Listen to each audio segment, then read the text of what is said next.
Greetings, citizens! StarCitizen 3.9 milestone patch has officially gone live as of 2 days ago. When I made the last video, I really thought I was going to have at least maybe a week or a couple days or so before I would be talking about 3.9 as a live build. Like, not in my wildest dreams did I imagine that the build we had on PTU would get greenlighted. But here we are. So this video is being willed into existence for two reasons. The first is that when I made the recent 2020 catch-up and 3.9 review video a few days ago, it was meant to explain the relevance of Squadron 42 to the StarCitizen development, as well as to catch up on some 2020 things that were going on with the roadmap and development, and of course a sort of 3.9 preview, because at the time of publishing, StarCitizen 3.9 had only recently gone open PTU to all, and the build was generally considered very unstable, so it seemed logical that CIG was going to have to at least have a few more days of PTU time. But nope, they pushed 3.9 to the live servers just hours after I set that video out into the YouTubes.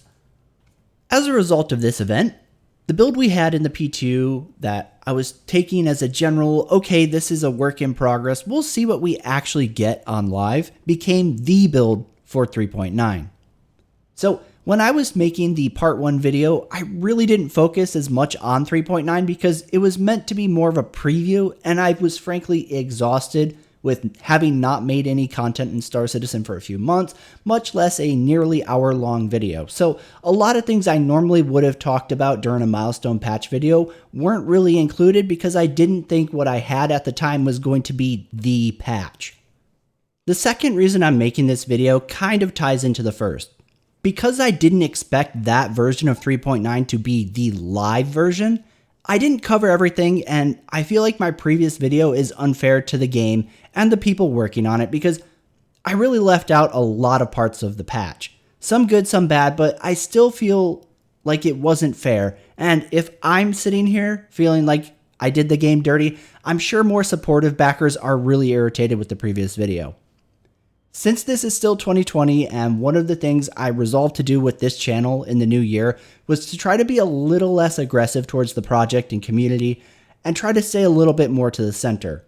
So I've spent the last 2 days playing the absolute shit out of 3.9 Live, so I could put a little bit more of a proper milestone video, using this one as kind of an add-on, a part 2, I guess, that more thoroughly covers the build. First and foremost, I want to make this absolutely crystal clear. The negative things that I said in my last video about 3.9, I absolutely stand behind. There are a plethora of issues with 3.9, especially with stability. In fact, after CIG sent the patch to the live server, it caused even more server-end issues with players losing millions of credits that they had been grinding that were supposed to be safe thanks to the new long-term persistence. Mining has been having problems with some ores causing players not to be able to mine anything else after collecting a certain ore, or they were able to sell the same cargo hold of ore over and over and over because the mining hold wouldn't empty, but they also couldn't go actually play the gameplay loop that they wanted to play because the hold wouldn't empty. My point here is that I still stand behind the negative things I said about 3.9. This isn't some kind of, oh, Failure's a fanboy again, flip-flop where I'm suddenly pretending that 3.9 isn't a huge mess. I just wanted to be fair about calling the game out, and the last video didn't feel that way. So, with all that crap said, let's begin. One of the major fixes in 3.9 for users is that Cloud Imperium seems to have fixed rest stop refueling and repairing. While I haven't had to repair a ship that's literally duct taped together yet, basic repairs do seem to be functioning for me in 3.9, and most importantly, with a game that has missions sending you back and forth across Stanton system, is that refueling is working. This issue has been a major pain in the ass of every backer over the last few patches, with the workaround being that players had to request a pad to land at, and then hover just a few meters off the pad and request refueling and repair services. While this workaround was obviously better than nothing, it wasn't always an assured fix, and it could leave you stranded in the middle of space. With 3.9, I've had station services working around 90% of the time, with the only issues seeming to be when servers were shortly afterwards performing the 30k nosedive into oblivion. So consistent enough. Another major quality of life issue for me personally, and one that I'm hesitant to celebrate because we've had this before only to have it vanish again, is that CIG seems to have fixed the carried momentum from exiting quantum travel, meaning that when you drop out of quantum travel, you don't find your ship carrying on at Mach 2000. This was very important for two reasons. Firstly, interdictions. I've lost count of how many times I've been interdicted by police forces and given a crime stat because I literally couldn't stop in time for their piggy asses. Look, buddy, you dragged me out of quantum, and I'm damn well trying to stop, okay? This was also a major issue when getting interdicted by the Pirate Battle event, where you would get pulled from quantum in front of a few caterpillars or a Starfarer wreck or something similar, and then slam face first into those ships because for some reason CIG didn't want to offset this event's spawn location from the player's trajectory, leading you to go nosediving into them if your ship couldn't stop in time. Now, while avoiding those two things were reason enough to celebrate the change to quantum momentum, one of the other very common things and a major annoyance when jumping to orbital stations and asteroid fields or trying to drop into Port Olisar while it's being camped by PvP tryhards is you would sometimes drop out of quantum with the most random velocity vector sending you at max speed off to the left or right or up or down, and you would have to waste precious engine overheating trying to correct your velocity and direction in order to get to where you needed to go. I've seen a lot of backers defending this with, "Oh, well, you just have to be going straight, or you just have to stop before you jump." But that was not my experience at all when this carried momentum would occur, having many times purposefully come to a full stop before executing quantum jumps, only to be thrown across the void of space upon exiting. Beyond simply being a major annoyance for ships that do have the thrusters to correct this without cooking out the engines, this could be a major issue for ships like the 890 Jump that suffer from all too small hydrogen fuel tanks, causing you to waste very, very precious fuel trying to stop this random trajectory and get your ship back under control. So, to say the very least, I'm extremely happy that CIG has once again fixed this issue. But again, this is a thing that we have seen addressed in the past, only for it to show up a few builds or a milestone patch later, as StarCitizen bugs and issues are kind of well known to do. Another major quality of life change that I didn't give its due attention in 3.9 is the revamped contacts list. In StarCitizen 3.9, we saw an overhaul of the contacts in-game, both visually and functionally. When logging in to 3.9, you're greeted with a totally different main screen that showcases your friends list. It also shows you if they're online, in-game, or in the PU, and also includes a secondary screen for your party. Now, my gameplay in StarCitizen these days is almost 95% playing solo long enough to get familiar with a patch so I can review its contents and then recording background footage. One of the biggest reasons I don't do channel fuck-arounds with the community anymore after trying multiple times over the years is because of the massive pain in the ass that forming groups has been in StarCitizen. Where previously it would take nearly longer to form a group and get everybody sorted than the time you'd actually spend in-game actually playing together, the new friends list makes getting people grouped so much faster. You don't have to worry about people mashing the left bracket to accept an invite, and I still feel like this is a weird binding and that the right bracket made way more sense for accepting things, and probably half of the reason so many groups were a pain in the ass to get set up was because people were probably instinctively hitting the right bracket to accept, which actually declined it. With this new system, you get a notification panel under the friends list with a simple check the check mark to join the group. Simple as hell. On top of this, party leaders no longer need to worry about everybody clicking the left bracket when launching into the persistent universe, meaning that you no longer have to worry about somebody looking over it at another monitor or zoning out and missing the group launch. So when you combine this new overhaul with StarCitizen's recent improvements to crash recovery, this has made group play with larger groups so much more bearable. It's now much faster and easier to get groups together in the PU, and when somebody crashes out, they're able to fairly reliably get back into the instance with the rest of their group. My biggest gripes on group play right now are that we still see issues of name markers for group members disappearing when they crash and then recover back into the instance. And that there's still no reliable way to just transfer money to friends or group members without annoying beacons that literally anyone in the server can accept, and further create annoyance over just trying to lend a friend credits to get gear for a mission, or splitting up the profits from a mining haul. It shouldn't be this hard. Another feature relating to travel is interdictions. I'm gonna say this hoping that Chris saw the light and give him some credit, and pray day and night that it isn't a case of the servers janking out. But in 3.9, interdictions from NPCs have been so far and few between. This has been such a pleasant change. I cannot stress that enough. I now feel like I'm spending a solid 80 to 90% of my time actually working on what I'm trying to do in the persistent universe, especially when you add onto this change that ships overheating during quantum travel seems to have also been greatly improved. I can't even recall the last time any ship I was traveling in overheated during quantum travel. Cloud Imperium, I cannot stress what a quality of life change this is. If this has been a bug, please don't fucking fix it. You combine these two elements with the improvements to quantum travel times we saw in 3.8, and this has made the game so much more enjoyable, where you're spending the majority of your precious real-life time on Star Citizen actually doing the things you want to do in the game, versus just watching the quantum travel tunnel or being forced out of it arbitrarily just to respool and then re-jump immediately after the cooldown.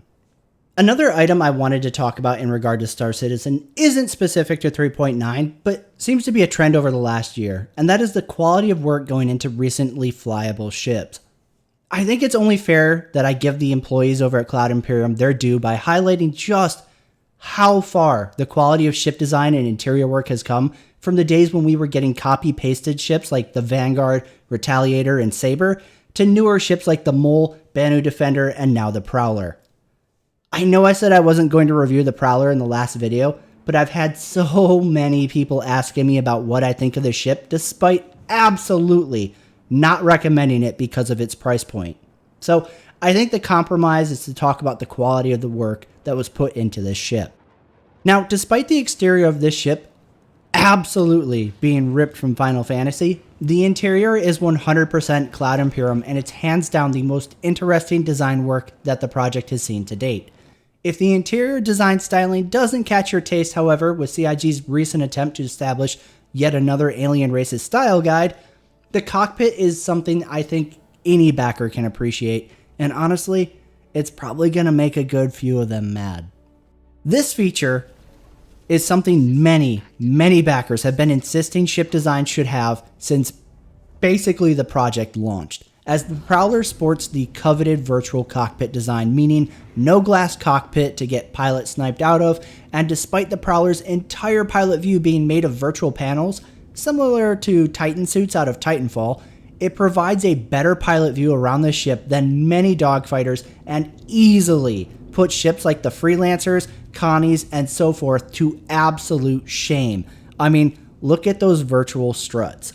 The only thing the Prowler suffers on for view limitations is no underside view. While this is hardly a deal breaker for a ship with this kind of view around the cockpit, as the Prowler is supposed to be a dropship, it would have been a nice touch.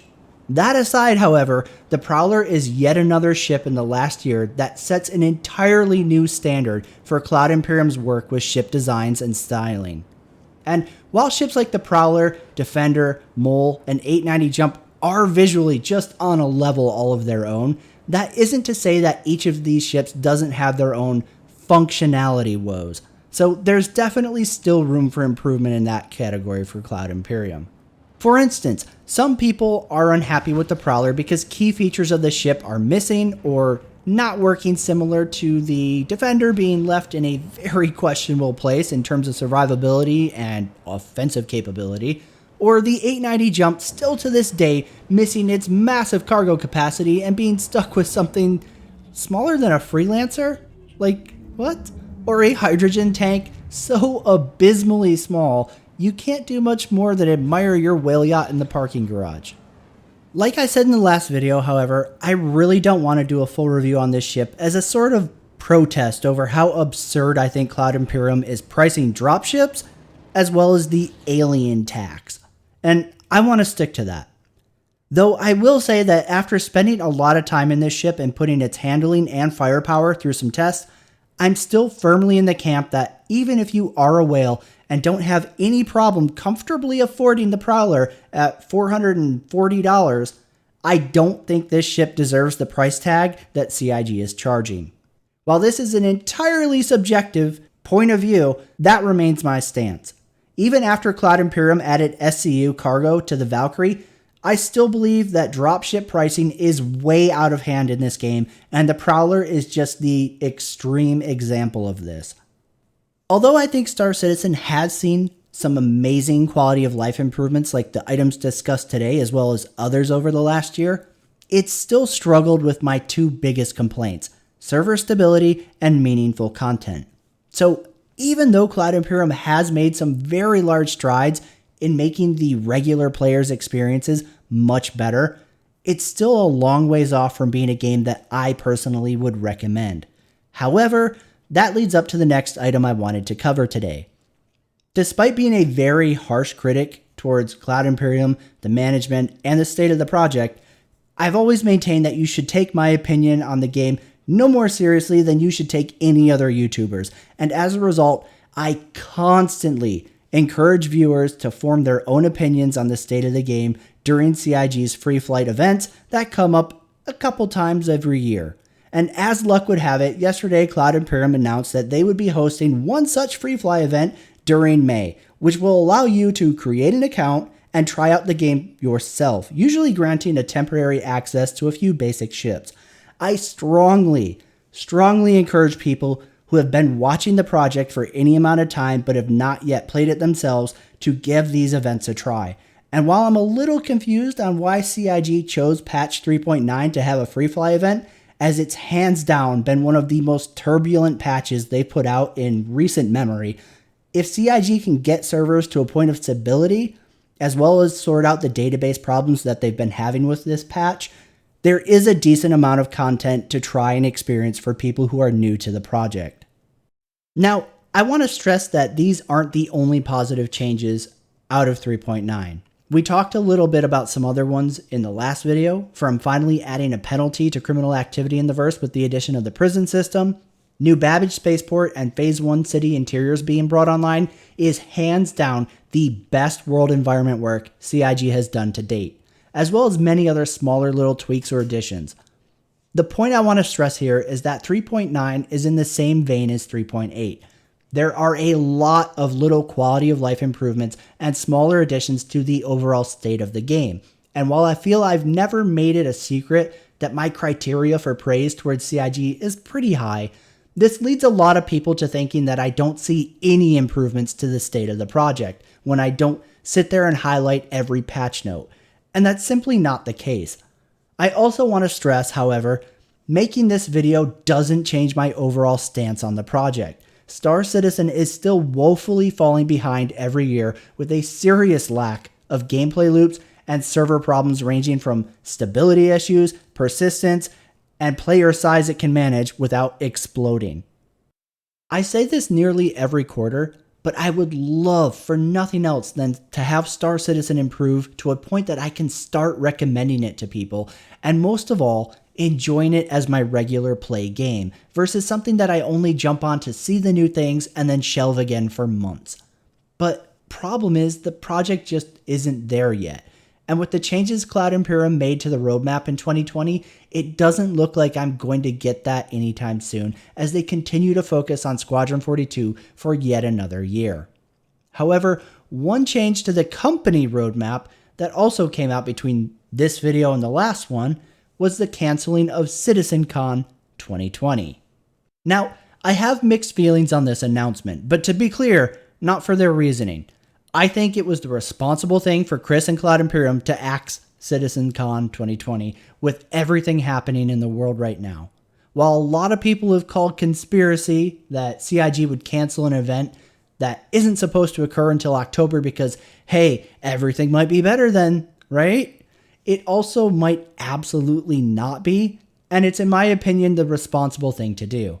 However, that isn't what I have mixed feelings on in regard to the cancellation of Citizencon.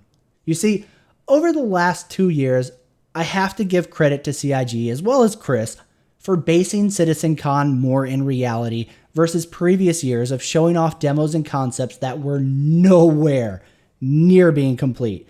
And they frankly felt staged to whip hype versus actually show progress within the project. By that I mean demos that weren't showing off actual work progress that the team was making on a certain area of the game, but were straight wasting studio time and resources making isolated demos to show something new and flashy to the backers to help sales. In contrast, the last 2 years have shown content that was either shipped to live within a year or likely very close, relative to StarCitizen timelines, to coming around the bend. Because of this shift of Citizencon to more grounded content and reveals, it was genuinely enjoyable to see some of the new ideas and features CIG was working on. And with this year's Citizencon having been scheduled to happen in Los Angeles, I was kinda kicking around the idea of jumping out there to get drunk with everyone. So with that in mind, yeah, I'm a little bummed that Citizencon 2020 isn't happening.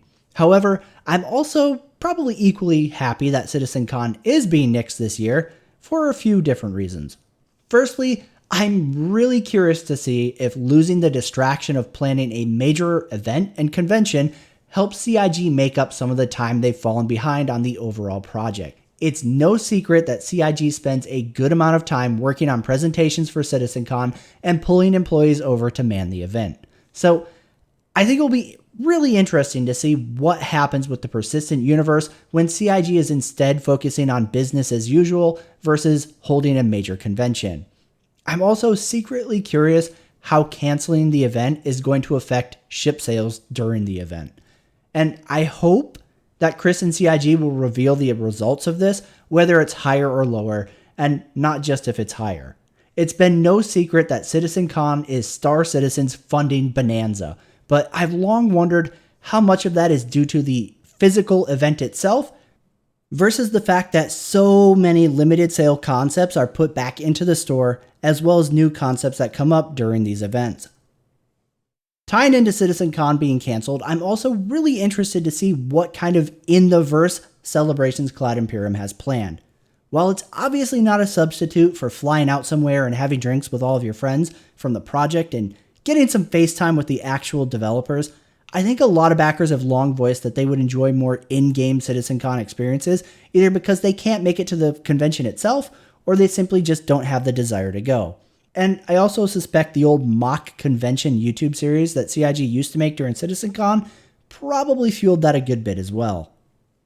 So that pretty much wraps the things I wanted to cover in today's video. We talked a bit more about some of the positive things that came with Star Citizen 3.9, talked briefly about how 3.9 was sadly rushed to live and the resulting server and database problems have been kind of bringing that patch down a little bit.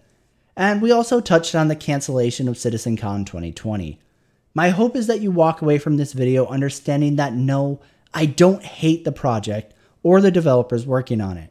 I do see good within all the bad, and while I'm more selective about highlighting it, it is something that I'm struggling to improve in 2020. However, it's much easier for me to voice criticism and disappointment when there are issues everywhere you look in the patch notes and in-game versus finding major meaningful improvements. But Failure, you hate Star Citizen! Look, when I criticize a patch for not adding meaningful gameplay or highlight mechanics that I personally dislike, that doesn't mean I want you to take my video and conclude, well, everything about Star Citizen must be trash. Nor do I want you to feel personally attacked just because I'm saying I wouldn't recommend the game to people yet. I fully understand that there are people who log in every week and genuinely have fun with the project. Hell, if Cloud Imperium would just let us players serve alcohol at all the different bars in game right now, like they did at Grim Hex, I would probably be standing in New Babbage with a drink in my character's hand every week while getting drunk in real life doing the Drunk Citizen streams that we used to do back at Grim Hex. Because there are these random experiences you can encounter in Star Citizen that do genuinely make what little game we have a lot of fun. Last night, for instance, I got on to simply record a few things for this video, and in the process, after filming what I needed for the Prowler, I left it unlocked on a rooftop in New Babbage, so people could check it out, and I was just kind of generally BSing with the server and chat. During that time, somebody asked if I'd had a chance to review the new 600i Executive Edition, to which I giddily exclaimed that I hadn't, and that I would love to see it. This led to the player landing the 600i decked out in black and gold on top of a packed skyscraper rooftop, and a whole mob of people forming to check it out, which then led to a bunch of us going to New Babbage's new club, and I started drinking. The next thing I know, we're running across Microtech's frozen landscape. I go to refill my glass, and the next thing I can make sense of is that we're screwing around together in the Carrack before somebody suggests doing the 890 jump hostage rescue mission, which we roll through, and by the time we've done that, I'm refilling another glass, and somebody is suggesting that we go free prisoners from the Caterpillar prisoner transport and see if we can get sent to prison and form a prison gang.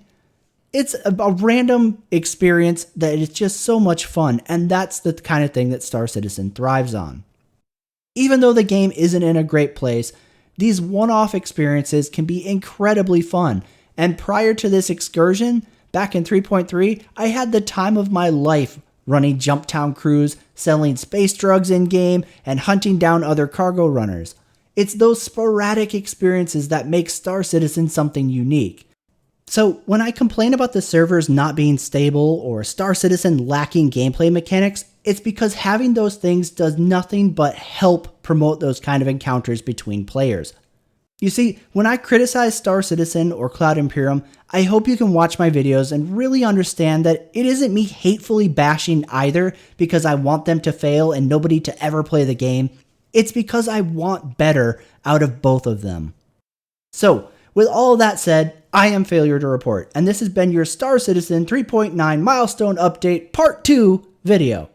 If you're interested in Star Citizen, keep an eye out on the channel or the RSI website for the Free Fly event starting dates. We don't know them yet, but I'm sure CIG will let us know soon. While I still don't recommend buying in at this time, I will always maintain that people should form their own impression, and these Free Fly events are exactly the time to do it because you can watch 100 videos on a game, but playing it yourself is always the best way to form an opinion. I just really hope that Cloud Imperium can get their servers and the character database sorted before Chris flips the switch on the Free Fly event and ruins the first experience of Star Citizen for a whole new batch of test pilots. Yeah, they really need to stop having these Free Fly events during their most unstable builds. I don't know why that's become a trend. Anyways, you know who I am. I want to thank you for watching, and I hope I'll see you in the verse. Stay safe, citizen.